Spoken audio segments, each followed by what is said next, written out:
Bonsoir à tous et ravi de vous retrouver. Bienvenue sur le plateau des enfants d'Abraham. Un juif, un chrétien, un musulman réunis pour débattre ensemble. Pour lancer le débat avec, si vous le voulez bien, un petit tour de table, un petit éclairage sur les différentes représentations, les différentes conceptions qu'ont vos religions, messieurs, sur ce qui se passe après, paradis, enfer, etc.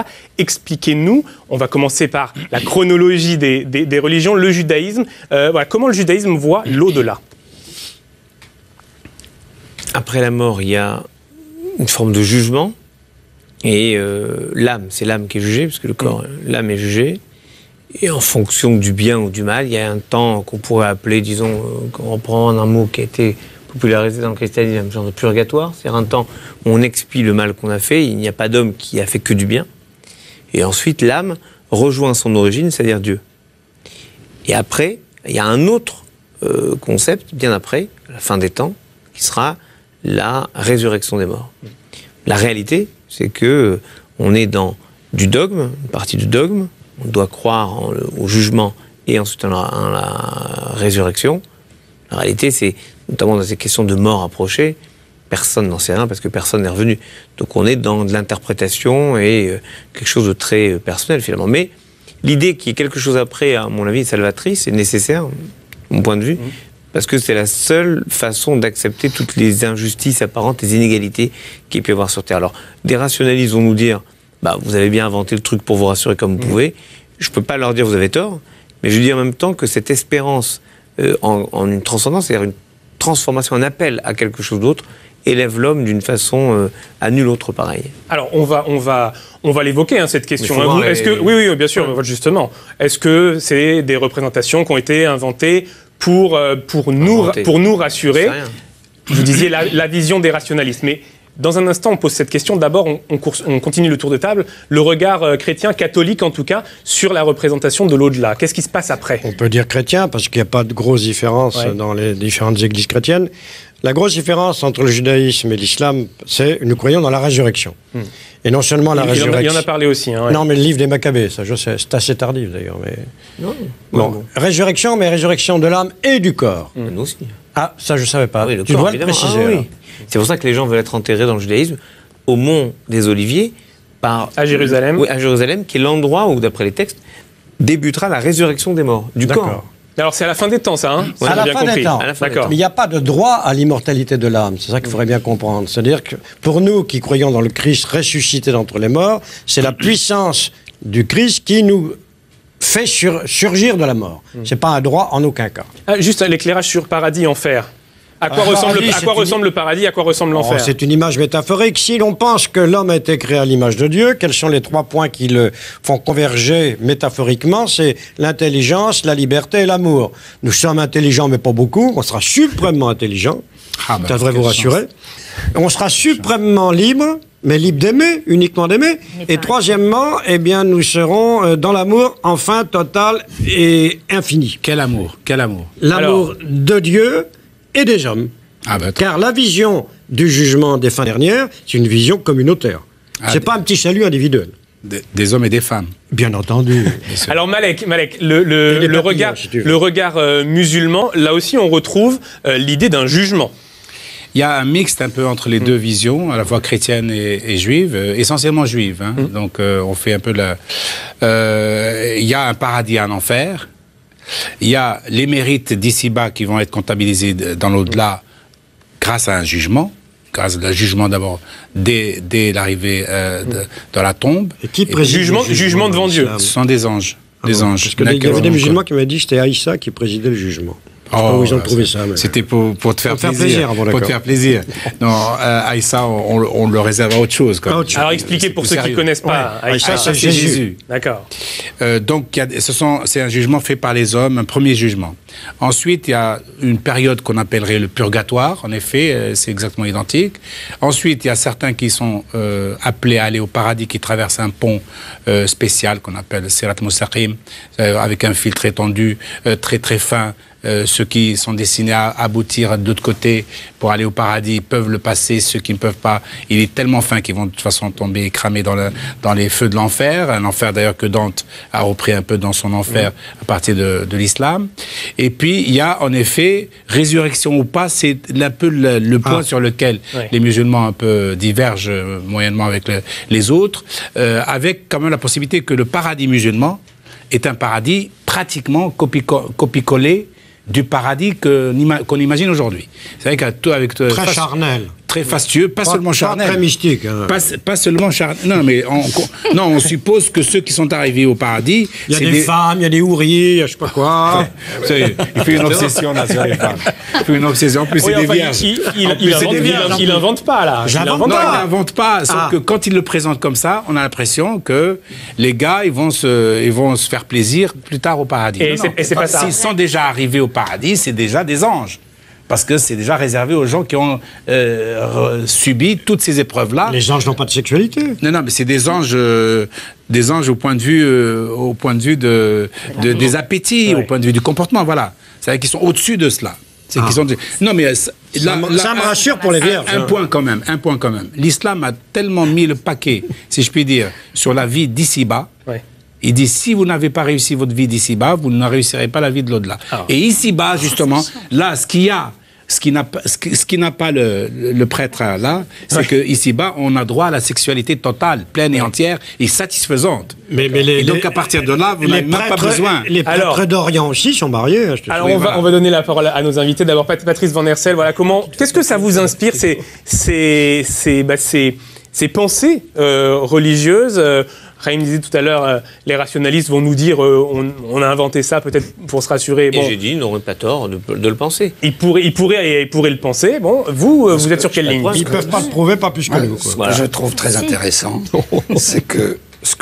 intéressant, c'est que moi personnellement, j'ai grandi dans la religion catholique, mais comme la plupart d'entre nous, arrivés à l'adolescence, j'ai jeté tout ça à la poubelle. Et donc, quand j'ai commencé mon travail de journaliste il y a une petite quarantaine d'années, j'étais parfaitement athée et tout ça. Et ce qui m'intéressait, c'était la science. C'était le point de vue de la science là-dessus. Or, ce que j'ai découvert avec les EMI, donc les expériences de mort imminente. Les expériences de mort imminente, c'est en quelque sorte un aspect, on pourrait dire, anthropologique qui explique l'origine des interprétations ensuite que chaque religion... C'est-à-dire ça veut dire quoi? Ça veut dire que, apparemment, parce que l'EMI, on peut définir en quelques mots. Alors allez-y, qu'est-ce que c'est? C'est une expérience de conscience, une expérience que n'importe qui peut connaître, et qu'apparemment les humains connaissent peut-être depuis que les humains existent. Depuis toujours. Ce qui se passe, c'est que c'était très rare comme expérience. C'est une expérience, vous savez, où l'individu a l'air d'être mort. Par exemple, son cœur peut être arrêté, il donne tous les signes de la mort, et si on parvient à le réveiller, le problème c'est que pendant longtemps, c'était très très rare que quelqu'un, par exemple, se noie ou soit pendu, ou enfin, vive une expérience, manque de mourir, et puis qu'on réussisse à le ranimer. Et qu'à ce moment-là, il raconte une histoire incroyable où il dit qu'il s'est vu de l'extérieur, qu'il est allé, qu'il a été attiré. Alors, en réalité, il n'y a pas deux exemples pareils. Mais on va écouter un témoignage dans un instant. En gros. Et qu'il a baigné dans quelque chose qui ressemble à l'au-delà. Qui ressemble à... il ressemble, en gros, à... l'amour absolu et la connaissance totale. Simplement, après, il est revenu et il a tout oublié. Une chose très importante, c'est de dire qu'en général, ils disent qu'il n'y a pas de mots, qu'il n'y a pas de mots, qu'il n'y a pas de mots, qu'on ne peut pas le dire, sauf qu'ils parlent beaucoup. Ouais. Ils parlent beaucoup. Mais alors, qu'est-ce que c'est que ce truc qui vous change, qui vous transforme la vie? Parce qu'ils ont leur vie transformée, ça on peut le vérifier, scientifiquement. Ils ont vécu ça il y a 40 ans, il y a 50 ans, il y a 60 ans, ils peuvent vous en reparler comme si c'était la veille. Alors simplement, ce qu'il y a, c'est que cette expérience très incroyable, elle était très rare. À notre époque, grâce au progrès de la médecine qui ranime tous les jours des milliers de gens de par le monde, eh bien, il y a de plus en plus de gens qui font cette expérience-là. Alors, on va écouter justement un témoignage de quelqu'un qui a vécu une expérience de ce type, une EMI. C'est un témoignage qui a été recueilli il y a 2 ans par Damien Amouchi dans son émission sur le paranormal sur cette chaîne, sur Direct 8. Ce témoignage, c'est celui de Nicole Dron, à l'âge de 27 ans. 3 semaines après son accouchement, elle fait une grave hémorragie et est opérée d'urgence. Pendant l'intervention, son cœur s'arrête de battre pendant 45 secondes. Elle connaît alors une expérience de mort imminente, l'une des plus complètes rapportées à ce jour. On l'écoute. Eh bien, je me suis retrouvée bien sûr sur la table d'opération et j'ai pris conscience que j'étais à la hauteur du plafond. J'étais sortie de mon corps. Je n'ai aucun souvenir du processus qui m'a fait sortir de mon corps, ce serait mentir. Mais au plafond, je voyais de tous les côtés à la fois. Et je me suis regardée, j'étais étendue, des tuyaux qui me sortaient du nez. Et j'ai vu le personnel médical qui s'affairait. On apportait donc des bouteilles de sang et le chirurgien a dit « elle me pète entre les mains ». Ce qui m'a été confirmé 1 mois après par une infirmière qui assistait à l'opération. D'accord. Et ensuite, alors, vous dites avoir presque traversé les murs pour aller rejoindre... J'ai traversé les murs. J'ai pensé à mon mari et à mon beau-père qui m'avait dit tout va bien se passer, on t'attend dans la salle d'attente. Je pense à eux et instantanément, je me trouve dans la salle d'attente et je prends conscience de traverser les murs.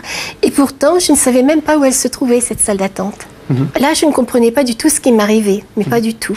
Et j'essayais de me manifester à eux. J'allais à droite, j'allais à gauche. J'ai même mis ma main sur l'épaule de mon beau-père pour le rassurer, pour lui dire que j'étais là. Vous arriviez à le toucher? Oui, mais ma main traversait son corps. Je me suis trouvée d'abord dans un abîme de ténèbres, de silence. Là, à ce moment-là, j'ai pris conscience d'être morte. Et pourtant, j'étais beaucoup plus lucide qu'avant. Mes pensées fonctionnaient beaucoup plus vite. Et je me suis dit, je me suis dit, ça y est, ma fille, tu es morte. Et au loin, j'ai vu une petite lumière, une pointe d'aiguille de lumière, pas plus que ça. C'était tout le bonheur du monde qui revenait. J'étais propulsée à toute vitesse vers cette lumière. J'ai vu mon petit frère, j'avais 11 ans quand mes parents ont perdu un petit bébé de 7 mois. Et un jeune homme est venu vers moi, resplendissant de lumière, et je savais de façon certaine que c'était mon frère. Et à la suite de ça, j'ai revu ma vie de mes 26 ans à ma naissance. Et toutes mes pensées étaient là, toutes mes émotions, je revivais tout. Et en même temps, j'étais une autre partie de moi-même complètement détachée, qui était capable de me regarder comme si je regardais quelqu'un d'autre et qui était capable d'évaluer ma vie par rapport à ce qu'elle aurait pu être si j'avais toujours vécu dans l'amour et dans la sagesse. J'avais une vision du passé, et du présent et du futur de notre humanité. Tout était là. Et donc, on me disait que la vie était partout dans l'univers, et c'est vrai que j'ai vu qu'il y avait d'autres humanités, c'est sûr. Oui. Et on me disait on m'enseignait aussi sur la nature de Dieu. On me disait que Dieu était la force, le mouvement et la vie. Et que lorsque je mourrai, on ne me demandera pas de quelle religion es-tu, de quelle philosophie ou de quelle race, mais comment j'ai aimé, qu'est-ce que j'ai fait pour les autres, parce que c'est la qualité d'être qui est importante. Alors Emmanuelle Huysmans-Perrin, si je vous dis que cette dame a été aux portes de la mort ou aux portes de l'au-delà, vous me répondez quoi? Alors je vous réponds d'abord une première chose sur le mot au-delà, et je trouve sur la pertinence de la traduction en français du film de Clint Eastwood. Hereafter. Voilà. Parce que justement, il est malin ce titre au-delà, et puis il est malin avec son trait d'union au milieu, puisque précisément ce dont il va être question dans le film et ce dont il est question dans cette émission, c'est de la possibilité d'un passage, de la traversée des frontières. Or, ce que j'ai à dire, si j'ai quelque chose à dire, c'est que justement, de cette traversée des frontières dont on parle aussi dans cette expérience, je vais revenir sur le mot de mort imminente. Je crois, et je le dis en rationaliste, que c'est bien ça, la mort, et on en parlera à propos du deuil. C'est l'impossibilité de ce passage. Mourir, c'est quitter ce qu'on aime, ne plus pouvoir parler et aimer ceux qui sont morts. Et comme je le dis souvent, si les morts revenaient, si nous pouvions être en contact avec eux, comme dit Descartes de la pensée animale, ils auraient trouvé un moyen de nous parler. Enfin, ça ne vous trouble pas quand même ce témoignage? Alors non, je vais vous dire pourquoi ce témoignage ne me trouble pas, et je vais aussi ajouter quelque chose sur le concept d'expérience. Les philosophes servent à ça, s'ils servent Alors pourquoi ça ne vous trouble pas? Pourquoi ça vous trouble pas? Parce que le terme d'expérience, c'est comme le rapport à la mort. Hein, il faut savoir ce que les mots veulent dire. Hein, on est prof parfois, les philosophes là-dessus. Une expérience, c'est quelque chose à la fois que l'on peut faire et refaire. Hein, voilà. Et donc on peut partager précisément parce qu'elle est empirique. Bon. Ce que les philosophes ont à nous dire, je pense à Kant en particulier, c'est que ce que nous pouvons connaître, il le dit comme ça, je le dis académiquement, c'est ce qui fait l'objet d'une expérience possible, qu'on peut faire et refaire, tous ensemble et là c'est une expérience unique, là, qui n'est pas reproduite. Donc le mot expérience est inadéquat. Bon, mais sur ce qu'elle a vécu, sur ce qu'elle a vécu. Alors, premièrement, ce n'est pas... Oui, alors, il y a des témoignages récurrents. Ce n'est pas... Ce qu'elle a vécu, même si on l'appelle... Non, mais parce que ça habille cette... Oui, mais au-delà des mots, Emmanuel, ça habille ce vécu d'un caractère de scientificité. Alors, juste, ça lui donne Patrice des Van Hersel, Patrice Van Hersel, vous qui avez travaillé sur ce sujet... Ce sont des... On pourrait appeler ça, par exemple, un rêve. Ouais. Hein, c'est très bien. C'est une sorte de rêve. Ouais. Mais alors, il faut imaginer... Une hallucination. Tout ça est vrai. Personnellement, quand j'ai commencé à étudier ça, pour le journal actuel à l'époque, j'étais persuadé que c'était une hallucination. Et vous étiez le seul à l'époque, je me rappelle. Vous étiez quasiment le seul en France. Hein. J'étais un des premiers qui s'intéressait à ça. C'est très intéressant. Mais j'abordais ça exactement d'un point de vue rationnel.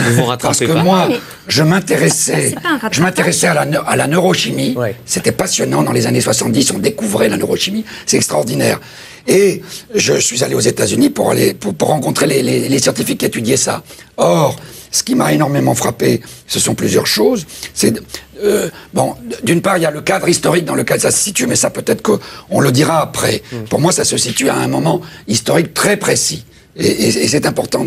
Ça sera important, je le... Mais c'est-à-dire, parce que quand vous dites-le tout de suite. Il se trouve que le côté un peu science-fiction qui m'attirait moi personnellement. Bien sûr, ça m'étonne pas. C'est un côté très masculin, très spéculatif, des scientifiques étudient ça un petit peu comme dans un film. Or, j'ai découvert stupéfait que en réalité, ça n'était... Ces travaux sur les EMI, sur les...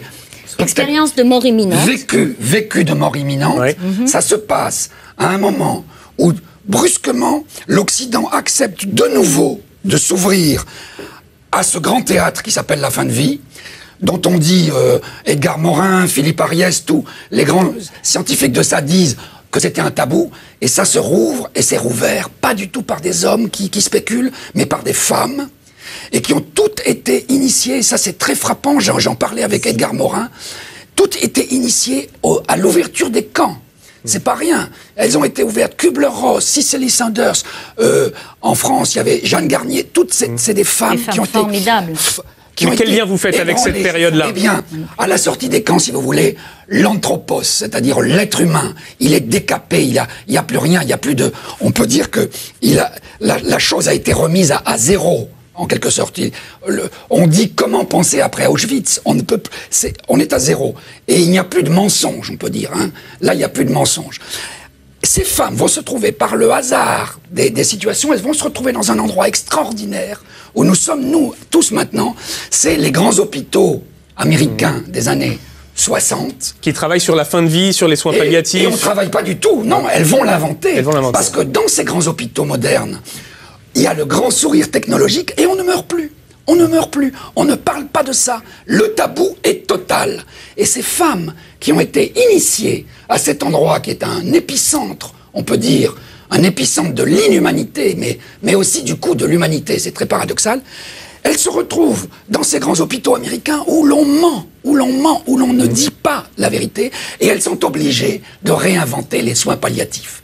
Et c'est uniquement quand elles ont fait ce travail de réouverture, ce travail féminin, compassionnel, que à ce moment-là, les hommes, et je pourrais vous donner des exemples précis, ça serait trop long, que les hommes entrent en scène dans les années 70, et eux vont apporter ces éléments plus spéculatifs sur ces expériences, ces vécus extraordinaires. Alors, ces éléments spéculatifs, messieurs, je reviens au témoignage qu'on a entendu. Est-ce que ça fait écho, finalement, à ce que vous avez dessiné tout à l'heure, c'est-à-dire l'âme qui est distincte du corps? C'est-à-dire le corps, ok, on disparaît, on a un temps de vie, mais l'âme, elle, continue son parcours, si je puis dire. Est-ce que c'est comme ça que vous entendez ce témoignage? Non. Enfin, moi, non. Moi, ça m'a posé, quand j'ai commencé à m'intéresser à ces questions, et puis en préparant l'émission, c'est vrai que ça pose des questions d'ordre, je sais pas, métaphysique, parce que je vais te donner un exemple très précis. Quand on voit une femme, c'était l'exemple que j'avais vu, moi, pas cette émission, cette dame est très touchante, une femme qui raconte ce type d'expérience en disant « J'ai vu Jésus m'accueillir avec le symbole de la croix ». Bon.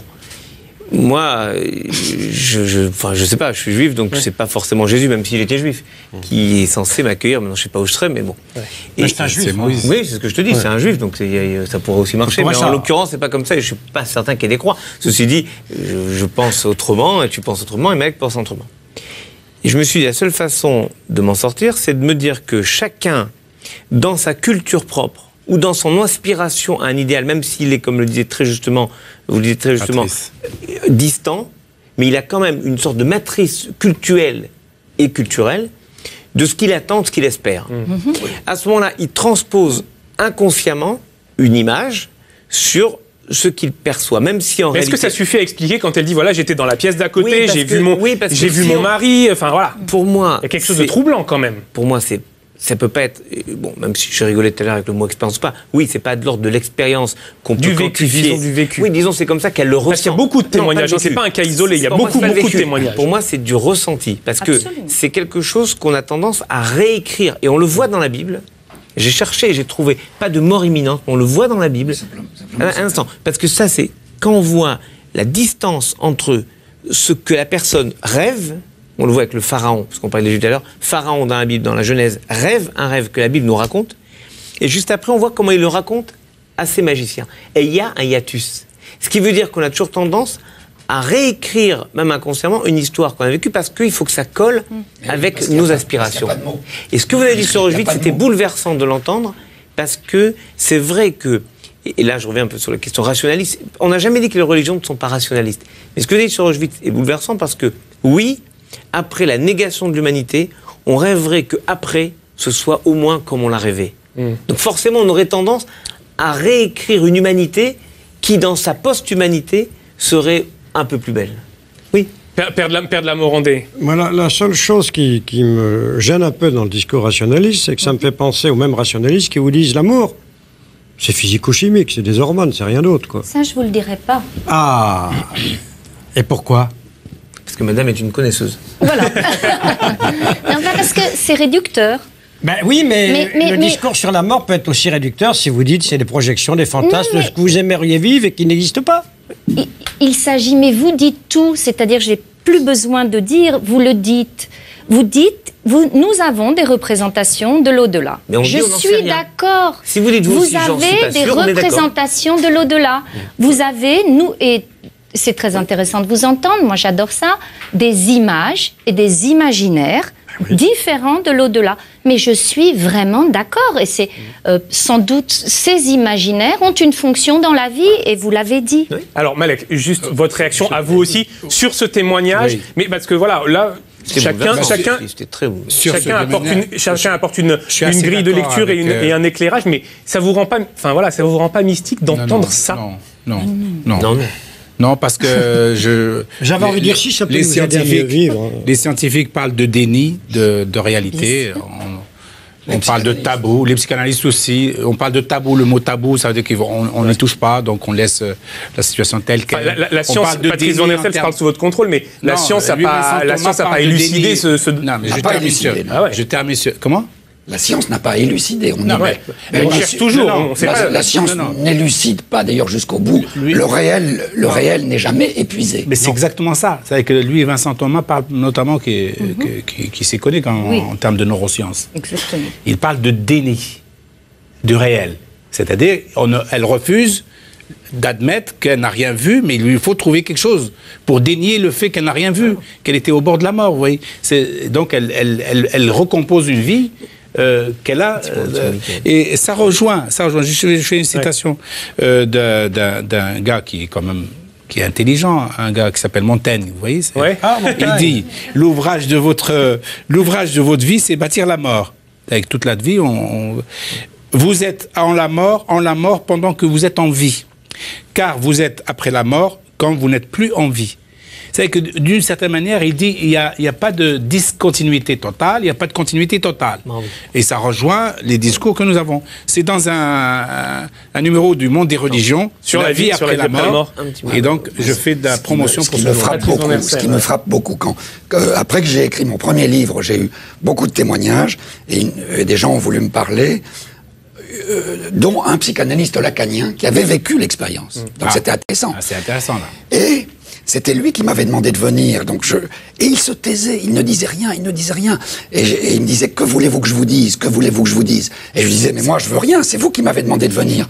et il disait, oui, mais Et il n'y avait pas de mots, parce que lui, d'habitude, la plupart des gens vous disent, il n'y a strictement aucun mot.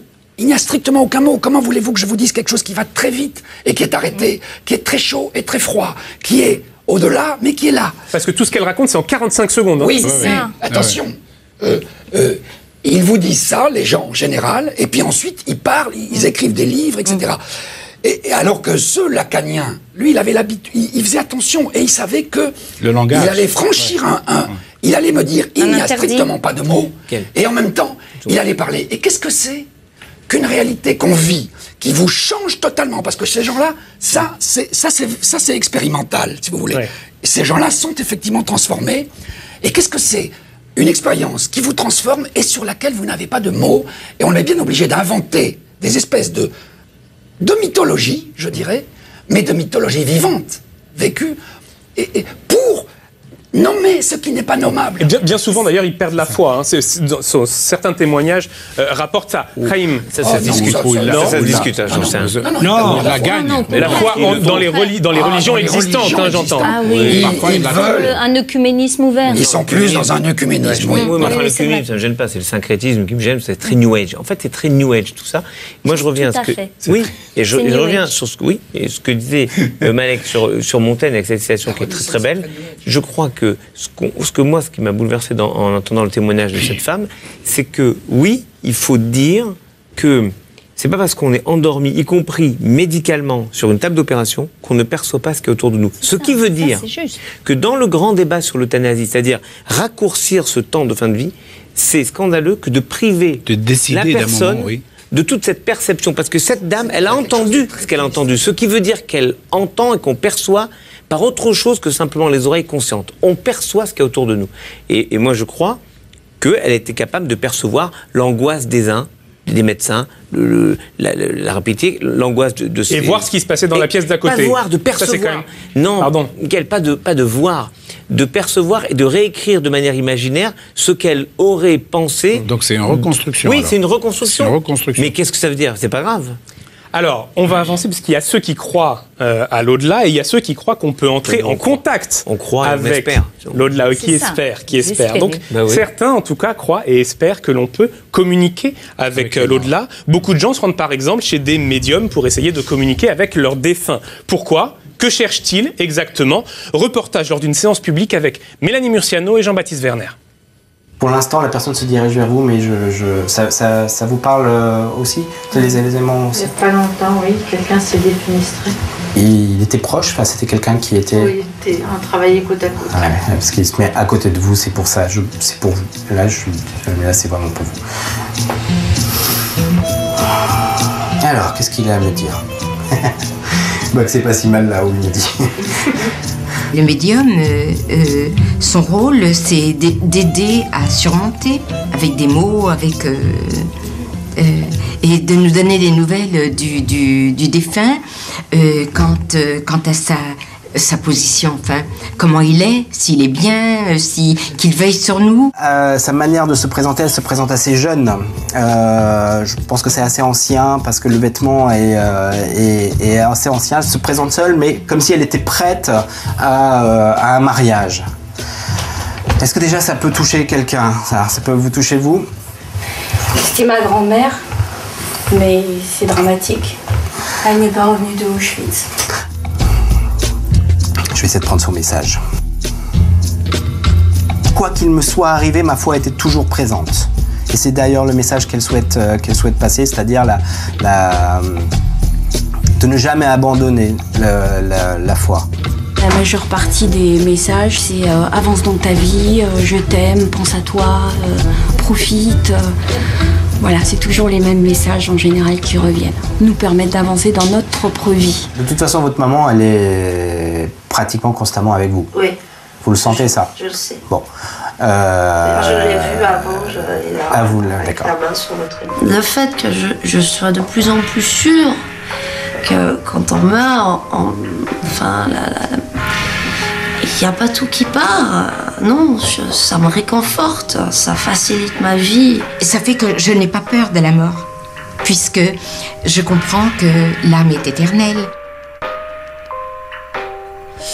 Retour en plateau. Donc, Emmanuel Huysmans-Perrin, est-ce que ce que l'on doit retenir, c'est que finalement, communiquer avec les défunts, comme le font ces gens, ou en tout cas essayer de le faire, ça répond à un besoin? C'est comme ça qu'il faut lire les choses? En tout cas, ça répond, je ne crois pas du tout à un besoin, mais à une envie, un souhait, une espérance. Vous l'avez dit tout à l'heure. C'est une douleur qu'elles veulent. La douleur est telle dans le deuil et la mort et la séparation. La douleur est telle que l'imagination des hommes est au travail, pas la raison, l'imagination. Et donc, on a très envie de communiquer. C'est le film Au-delà.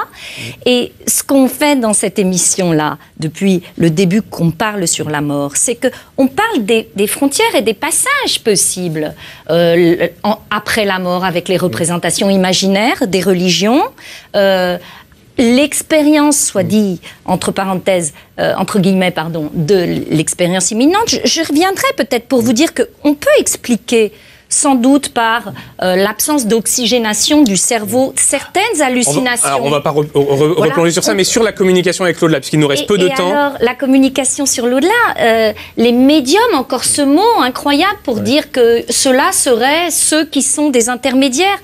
Là encore, impossible de croire à une communication entre les vivants et les morts. On peut l'espérer, mais c'est rationnellement inepte. Pourquoi impossible? Patrice Van Hersel, vous êtes sur cette ligne aussi. Il y a des choses parfois troublantes. Moi, j'ai travaillé, j'ai fait des reportages dans d'autres cultures, en Afrique, en Asie. Dans la plupart des cultures, les ancêtres, c'est très important. Et on est en train, nous modernes, occidentaux, on est en train de retrouver les ancêtres par un autre biais, qui est la psychogénéalogie. On s'aperçoit que c'est très important, les ancêtres. Alors, là, il y a une sorte de culte des ancêtres qui prend une forme tout à fait archaïque.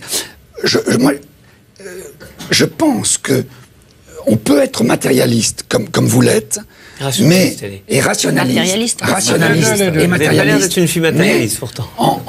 Le matérialisme va être obligé d'être plus subtil. C'est-à-dire que je pense que le réel est absolument extraordinaire. La façon dont nos ancêtres s'expriment par nous, par exemple, ça peut être un champ de travail tout à fait matérialiste, mais beaucoup plus subtil. On a pour le moment un matérialisme et un rationalisme un peu lourdeau. Non. Alors, juste sur le spiritisme. Non, mais je ne le dis pas pour elle. Elle défend le matérialisme tel qu'il est là en ce moment. Alors, juste voudrais, parce qu'il nous reste peu de temps, Père de la Morandé. Quand on en a discuté donc sur le spiritisme, on dit est-ce que vous y croyez? Oui, mais avec prudence.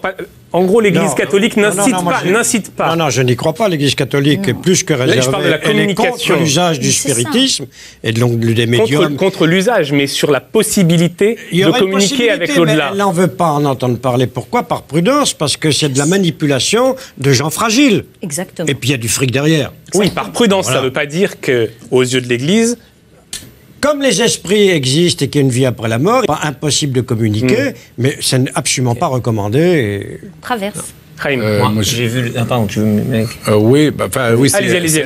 C'est pas obligatoire. Non, ce que je veux dire, c'est que moi, par hypothèse, je planterai le décor un peu comme Patrice Van Hersel ici, en disant que nous savons un grand nombre de choses, nous n'en savons pas sûrement autant et peut-être plus. Donc, ça ne veut pas dire que les médiums, etc., c'est sûrement une bonne affaire financière, comme tu dis, mais pas majoritairement. Pas majoritairement, c'est pas ça le truc. Mais ce que je veux dire, c'est que je pense que nous ne savons pas encore suffisamment sur précisément les résonances psycho-anthropologiques, neuropsychologiques, endocrino-spirituelles. Et que peut-être, oui, exactement, et que peut-être il y a des niveaux de science ou des niveaux de conscience, très exactement, dont nous ne sommes pas encore maîtres Et malgré nos progrès, quand même, malgré nos progrès. Alors, le regard du rabbin. On a besoin d'être vigilant. Et comme un jour, on trouvera des choses. Et comme disait Montaigne, Chaim Corsia, c'est à vous. Science n'est que ruine de l'âme. Ah, bravo, mon père. Chaim, vous, monsieur le rabbin. Tu auras le mot de la fin. Non, non, pas du tout. Moi, je suis le début, je ne vais pas être le premier et le dernier. Là, ça serait pas mal.